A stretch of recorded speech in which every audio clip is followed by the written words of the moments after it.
आज हम पढ़ेंगे स्टैंडर्ड 9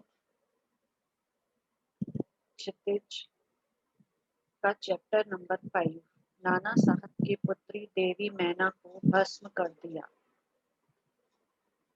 यह रिपोर्ट चपला देवी ने लिखी है। इसे रिपोर्ट इसीलिए रिपोर्टाज के नाम से जाना जाता है। जैसे कुछ कहानियां होती हैं, कुछ निबंध होते हैं, तो गद्य की इस विधा को रिपोर्टाज बोला जाता है। यानी ऐसा लगता है जिससे किसी घटना का आपके सामने वर्णन किया जा रहा है, आंखों देखी घटना का, उसे रिपोर्टाज कहते हैं। यह कहानी 1857 की है, जब क्रांतिकारियों ने अंग्रेज सरकार के खिलाफ विद्रोह किया था।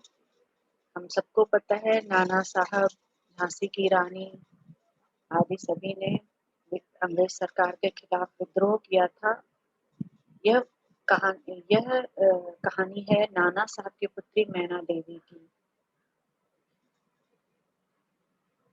मातृभूमि की स्वतंत्रता और उसकी रक्षा के लिए जिन्होंने अपने प्राण न्यौछावर कर दिए, उनके जीवन का उत्कर्ष हमारे लिए गौरव और सम्मान की बात है। उस गौरवशाली किंतु विस्मृत परंपरा से किशोर पीढ़ी को परिचित कराने के उद्देश्य से इस रचना को हिंदू पंच के बलिदान अंग से लिया गया है। हिंदी गद्य के प्रारंभिक रूप को विद्यार्थी जान पाएं, इसलिए इस गद्य रचना को मुद्रण और वर्तनी में बिना किसी परिवर्तन के अविकर प्रस्तुत करने का प्रयास किया गया। आज हम सभी जिस आजादी का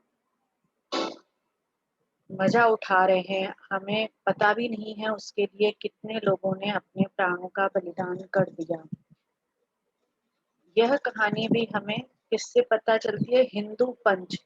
ये एक इस अखबार था जिसमें कि क्रांतिकारियों के बारे में, उनके बलिदान के बारे में बलिदान अंक करके निकाला था, जिसमें कि सभी क्रांतिकारियों के बारे में रचनाएं लिखी जाती थी। इस कहानी में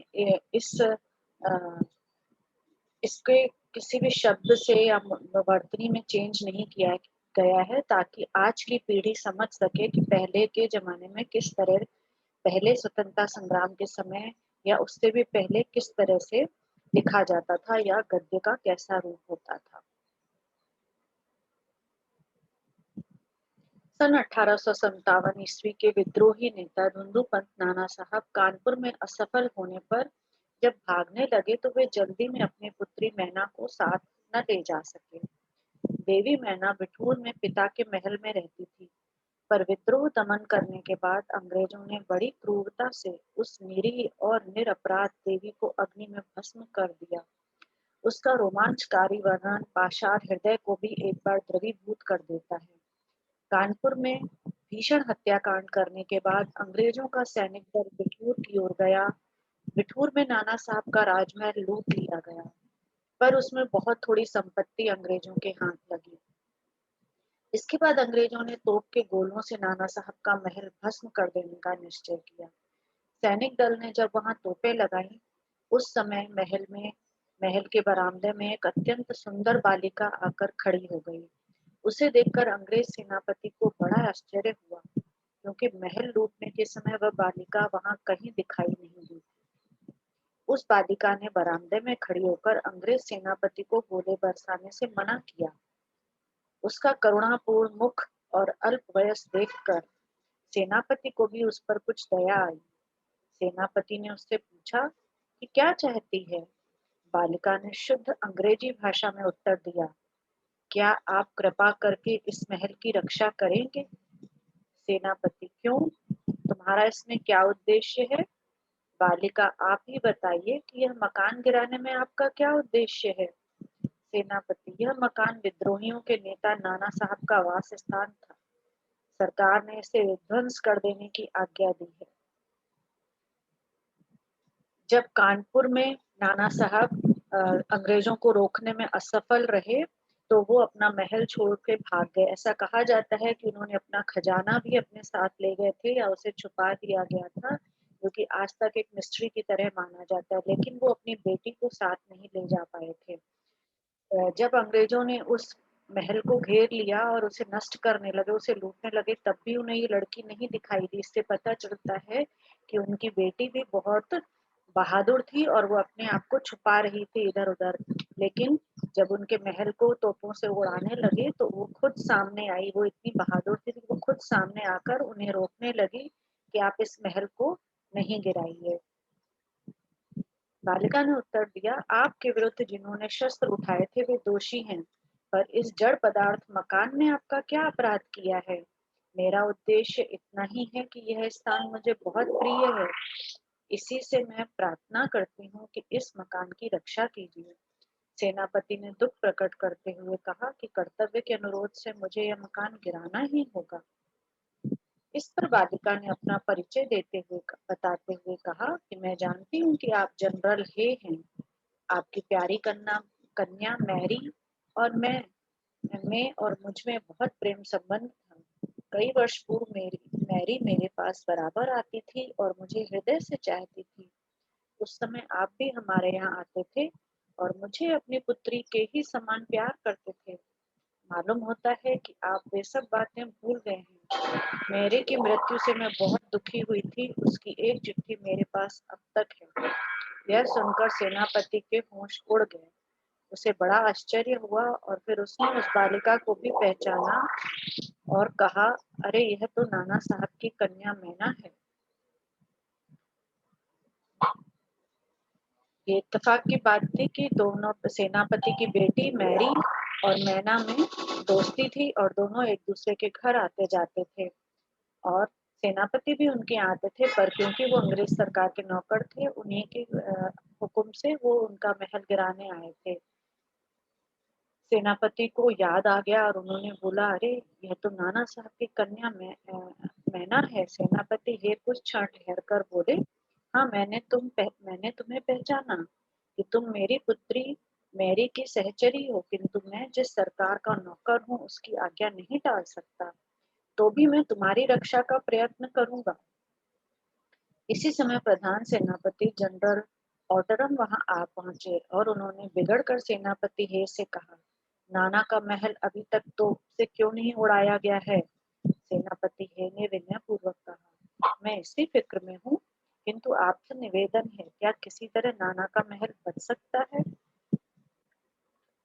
ऑटरम, गवर्नर जनरल की आज्ञा के बिना यह संभव नहीं।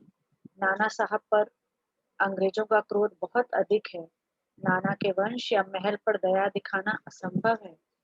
सेनापति हे तो लॉर्ड कनिंग गवर्नर जनरल को इस विषय का एक ताड़ देना चाहिए। ऑटरम, आखिर आप ऐसा क्यों चाहते हैं? हम यह महल विध्वंस किए बिना और नाना की लड़की को गिरफ्तार किए बिना नहीं छोड़ सकते। सेनापति हे मन में दुखी होकर वहां से चला गया। इसके बाद जनरल ऑटरम ने नाना का महल फिर घेर लिया।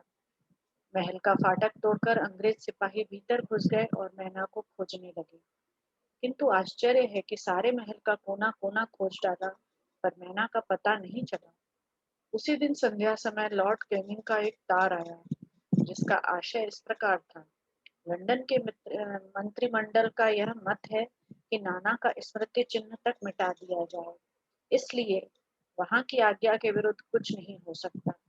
उसी क्षण क्रूर जनरल ऑटरम की आज्ञा से नाना साहब के सुविशाल राज मंदिर पर तोप के गोले बरसने लगे। घंटे भर में वह महल मिट्टी में मिला दिया गया। उस समय लंदन के सुप्रसिद्ध टाइम्स पत्र की में 6 सितंबर को एक लेख में लिखा गया, बड़े दुख का विषय है कि भारत सरकार आज तक उस दुर्दांत नाना साहब को नहीं पकड़ सकी, जिस पर समस्त अंग्रेज जाति का भीषण क्रोध है। जब तक हम लोगों के शरीर में रक्त रहेगा, तब तक कानपुर में अंग्रेजों के हत्याकांड का बदला लेना हम लोग न भूलेंगे। उस दिन पार्लियामेंट की हाउस ऑफ लॉर्ड सभा में सर थॉमस हे की एक रिपोर्ट पर बड़ी हंसी हुई, जिसमें सर हे ने नाना की कन्या पर दया दिखाने की बात लिखी थी। हे के लिए निश्चय ही यह कलंक की बात है, जिस नाना ने अंग्रेज नर नारियों का संहार किया, उसी की कन्या के लिए क्षमा।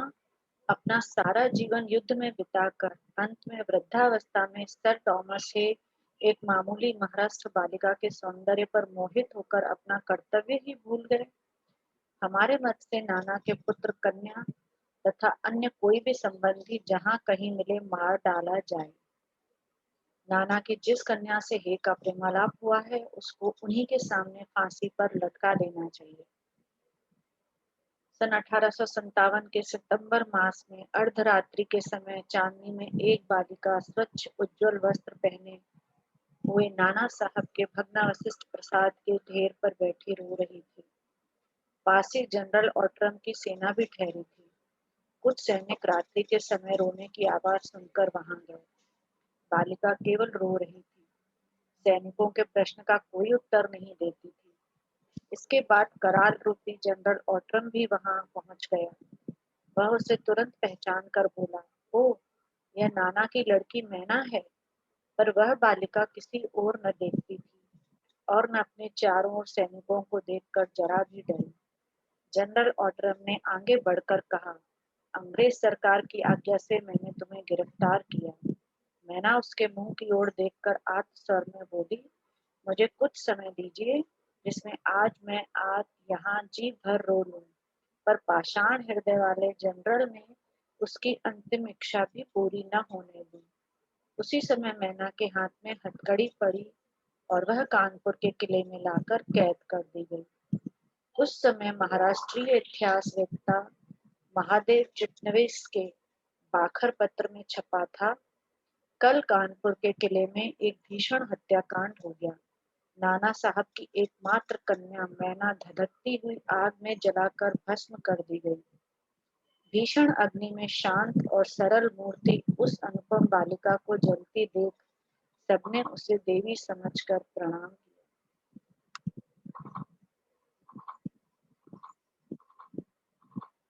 तो बच्चों, देख रहे आप सब इस तरह की कहानियां पढ़कर सोचते होंगे कि किस तरह के कितने बहादुर और कितने देशभक्त लोग थे जिन्होंने अपने देश के लिए अपनी जान की परवाह भी नहीं की।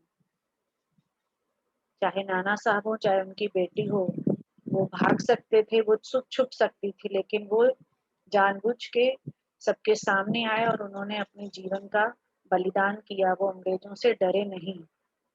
इसीलिए हमें इस आज़ादी की बहुत कद्र करनी चाहिए। हमें अपने देश को बहुत प्यार करना चाहिए और उसे और आगे बढ़ाने में अपना योगदान देना चाहिए। Thank you very much. Comment करके बताइए कि आपको ये लेसन कैसा लगा।